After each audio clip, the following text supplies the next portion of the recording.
Bonjour à toutes et à tous, bienvenue dans ce webinaire sur notre nouveau service Mes matières premières recyclées.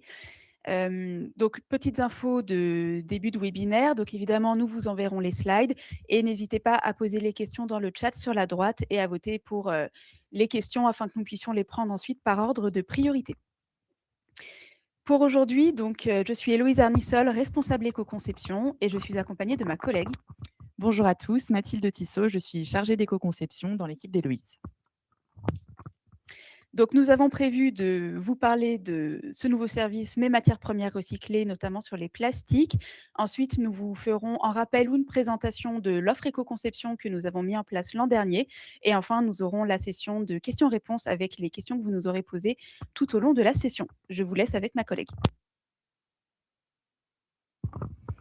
Donc, rebonjour à tous. Si vous êtes présents à ce webinaire, ça n'est très certainement pas sans savoir que l'intégration de matières premières recyclées permet de réduire l'impact environnemental de vos produits, mais aussi de réduire votre dépendance aux matières vierges ou encore de vous ancrer dans une démarche de circularité. Et on se rend bien compte que la plupart des industriels du bâtiment en ont pleinement conscience, puisque 80% des fabricants de produits et matériaux de construction prévoient d'accroître l'utilisation de leurs matières recyclées dans les 5 prochaines années. Et d'ailleurs, en 2025, les adhérents de Valobat avaient soulevé un besoin d'accéder aux matières premières recyclées plus facilement. C'est pourquoi nous sommes ici aujourd'hui et nous avons mis en place un référencement des matières premières recyclées plastiques pour commencer, pour vous accompagner dans votre démarche d'éco-conception. Pour ce faire, nous avons interrogé des recycleurs et des adhérents pour pouvoir construire un service qui correspond le plus possible à vos besoins terrain, donc à vos besoins en tant que fabricant de produits plastiques. Et pour cela, l'objectif du service, c'est de vous permettre un gain de temps dans la recherche de vos fournisseurs de matières premières plastiques recyclées, mais aussi d'avoir un accompagnement personnalisé et ce, sans coût supplémentaire. De ces échanges avec les adhérents et les recycleurs est ressorti notamment un besoin de mise en relation entre les fournisseurs de matières premières plastiques recyclées et leurs utilisateurs, donc les fabricants, donc vous-même. Et donc, nous avons mis en place ce référencement. Comment est-ce qu'on vous propose de fonctionner? Tout d'abord, on vous propose de prendre un rendez-vous avec nous, donc avec les experts éco-conception, durant lequel on va faire une analyse de votre besoin, donc caractériser les besoins de matières premières recyclées dont vous avez besoin. Et ensuite, l'objectif, c'est de vous orienter vers un fournisseur de matières premières recyclées pertinent. Et comment est-ce qu'on va faire ça? C'est grâce au référencement qu'on a construit durant ces derniers mois, justement, qu'on a souhaité le plus pertinent possible, dans lequel on aura bien évidemment les contacts des fournisseurs qu'on tiendra à garder le plus à jour possible, mais aussi un détail des prestations des fournisseurs pour pouvoir, comme je vous l'ai dit précédemment, vous orienter de la manière la plus pertinente possible, sans perte de temps, vers les fournisseurs de matières premières recyclées. Simplement, on ne souhaitait pas être la bourse aux matières premières plastiques recyclées, donc on n'aura pas les informations de prix dans ce référencement. Voilà qui est notable. Et pour soutenir mon propos par rapport aux informations disponibles dans notre référencement, on vous a donné quelques exemples, on en a d'autres, hein. Bien sûr, la typologie de résine plastique sans laquelle la cartographie ne serait absolument pas pertinente. Donc, on a par exemple du PEBD, du PS, du PVC, de l'ABS et autres. Et on a attiré une attention toute particulière sur la forme des matières recyclées, qu'elles soient en poudre, en granulés, en paillettes, etc., car on sait que ça peut impacter vos processus industriels, mais aussi sur les certifications potentielles des fournisseurs, donc Recyclas ou Vinyl Plus par exemple. Et on a pu aboutir à un maillage national des fournisseurs de matières premières plastiques recyclées. Si vous souhaitez accéder à ce service, on vous invite à vous rendre sur la page internet Mes matières premières recyclées, que vous pouvez retrouver sur le lien qui est présent sur cette cartographie, sur cette slide, pardon. Et vous retrouverez justement la cartographie géographique dont je vous ai parlé juste avant.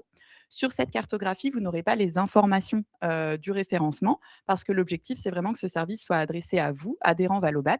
Mais par contre, vous retrouverez sur cette page Internet le petit lien pour vous connecter et solliciter un échange avec nous, experts éco-conception, durant lequel nous procéderons comme je vous l'ai expliqué juste avant. Ce service, Mes matières premières plastiques recyclées, il s'ancre et il vient compléter plus globalement une offre d'accompagnement à l'éco-conception qui a été lancée par Valobat en 2025. et qui a pour but d'accompagner tous les adhérents, qu'ils soient fabricants ou distributeurs, de petites ou de grandes entreprises, et peu importe leur maturité en éco-conception. Et ce, on le fait via un rendez-vous personnalisé durant lequel on va cadrer votre besoin, votre maturité et ce qu'on peut vous apporter. On le fait aussi via des formations, des méthodologies, des évaluations, des cartographies, des guides qui sont tous référencés et regroupés sur une plateforme unique. Et on souhaite vous apporter un accompagnement tout au long de votre démarche si vous en ressentez le besoin. Et pour détailler cette offre d'accompagnement, je vais laisser Héloïse compléter. Et donc, cette offre est à destination à la fois des fabricants, des distributeurs et des importateurs, quels que soient les produits que vous mettez sur le marché. En 2025, nous avons déjà accompagné 68 entreprises qui ont souhaité avancer avec nous. Donc, on a pu leur mettre à disposition le centre de ressources dont Mathilde vous parlait, mais qui est disponible en libre accès sur notre site internet et qui contient des guides, des éléments pour leur permettre de se lancer en éco-conception et de mieux comprendre ce que c'est et comment procéder. On avait également des outils d'analyse qui leur permettent de déterminer, par exemple, un produit à éco-concevoir sur certains critères. On les accompagne sur tout ce qui est accompagnement réglementaire, donc les outils de recyclabilité sur lesquels je reviendrai tout à l'heure, les plans de prévention et d'éco-conception, par exemple. On va pouvoir orienter vers des financements ADEME pour bien comprendre ceux qui existent et ceux auxquels vous pouvez prétendre. On a fait également des formations, de la communication et puis ce qu'on appelle expertise.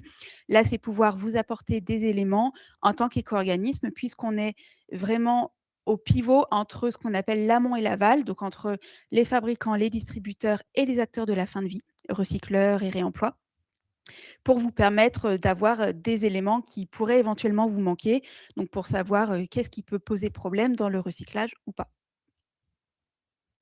Donc finalement, on peut vous accompagner de la manière qui vous sied le mieux, sans qu'il y ait un parcours vraiment précis dans lequel vous devez cocher toutes les cases. Donc ça peut aller de la sensibilisation et de la formation, c'est-à-dire par exemple vous permettre de mieux comprendre ce qu'est l'éco-conception pour que vous ayez déjà les bases, jusqu'à un accompagnement à la structuration de la démarche. Donc vous aider à vous organiser en interne avec les personnes déjà présentes dans votre entreprise pour avoir une équipe multidisciplinaire et pouvoir, comme ça, développer différents projets d'éco-conception. Et puis, au milieu, on peut avoir des conseils techniques ponctuels. Par exemple, si vous avez des questions sur la recyclabilité d'un produit, est-ce que ce que vous avez envie de faire, ça va effectivement aider la circularité ou pas? Pour cela, on a différents outils que je vous ai notés sur la droite, mais qui ne sont pas exhaustifs. Donc, par exemple, l'outil d'aide à la décision, qui a pour objectif de vous aider à déterminer un produit que vous pourriez éco-concevoir en se basant sur différents critères. Par exemple, est-ce que vous devez choisir un produit qui est celui que vous vendez le plus, à l'inverse, un produit que vous ne vendez pas beaucoup, que vous aimeriez redynamiser, un produit qui a un fort impact carbone ou un produit sur lequel vous avez voilà, le plus de ventes ou alors un nouveau produit que vous aimeriez commercialiser. Ça vous aidera aussi en interne à pouvoir mobiliser différentes personnes, donc la direction, les services commerciaux, les services techniques, la R&D, puisqu'il faudra une équipe vraiment multidisciplinaire pour apporter tous les éléments et surtout prendre en compte tout ce qui est important pour vous dans votre entreprise. Le guide sur les financements, j'en ai parlé, c'est pour vous expliquer les différents financements de l'ADEME et ceux auxquels vous pouvez prétendre. Et puis, on a également un outil de recyclabilité que je vous présenterai juste après, où l'objectif, c'est de vous indiquer si vos produits sont recyclables ou pas. Mais typiquement, on a eu par exemple des adhérents qui ont voulu nous présenter leurs nouveaux produits, leur nouvelle composition, pour qu'on puisse leur dire si oui ou non, ils seraient recyclables ou non. Ce qui nous a permis ensuite d'aller creuser certains points et de leur dire que, par exemple, pour une fenêtre, tel élément est recyclable, tel autre ne l'est pas, puisque finalement, ce n'est pas parce qu'un matériau est recyclable intrinsèquement qu'il le sera dans votre produit. Ça va dépendre, par exemple, du type de liaison entre les matériaux, collés, vissés, etc. Donc cet outil de recyclabilité, il a pour objectif, à partir de vos codes produits Valobat, de vous poser 2 ou 3 questions maximum pour que vous puissiez déterminer s'il est recyclable ou non selon la réglementation. Effectivement, selon la réglementation, en fonction de votre chiffre d'affaires, vous pouvez avoir l'obligation de faire ce qu'on appelle une fiche QCE, qualité et caractéristiques environnementales des produits, pour indiquer si votre produit est entièrement, majoritairement recyclable ou pas. Donc cet outil est disponible sur votre espace MyValobat adhérent. Vous avez tout l'historique de vos évaluations qui restera dans le temps. Vous pouvez exporter les résultats en format Excel. Il est disponible en français et en anglais et il est disponible également pour les 3 REP, bâtiment, ameublement et bricolage et jardin. On va faire un webinaire prochainement le 21 mai pour vous le présenter plus en détail et vous faire une démonstration. N'hésitez pas à vous y inscrire pour avoir tous les détails là-dessus. Et également, pour accéder à votre accompagnement, vous pouvez aller sur votre espace MyValobat adhérent dans l'onglet Éco-conception. Et vous voyez que là où il y a la petite main sur l'écran, c'est l'endroit où vous pouvez prendre rendez-vous directement avec nous. Comme ça, vous avez accès à notre agenda. Voilà, pour avoir un rendez-vous avec nous de la manière la plus simple possible. C'est là également que vous avez l'outil de recyclabilité et que plus tard, vous aurez des informations sur la cartographie. Mais n'hésitez pas déjà à prendre rendez-vous avec nous et avec Mathilde particulièrement pour que nous puissions vous donner tous les éléments nécessaires. En tout cas, ce sur quoi je voulais conclure, c'est que pour l'accompagnement à l'éco-conception, n'hésitez pas à nous poser des questions pour qu'on puisse voir si on peut vous accompagner de la manière qui vous sied le mieux. On vous a fait des propositions juste avant, mais on est évidemment ouvert à faire d'autres choses. Donc voilà, n'hésitez pas à nous contacter.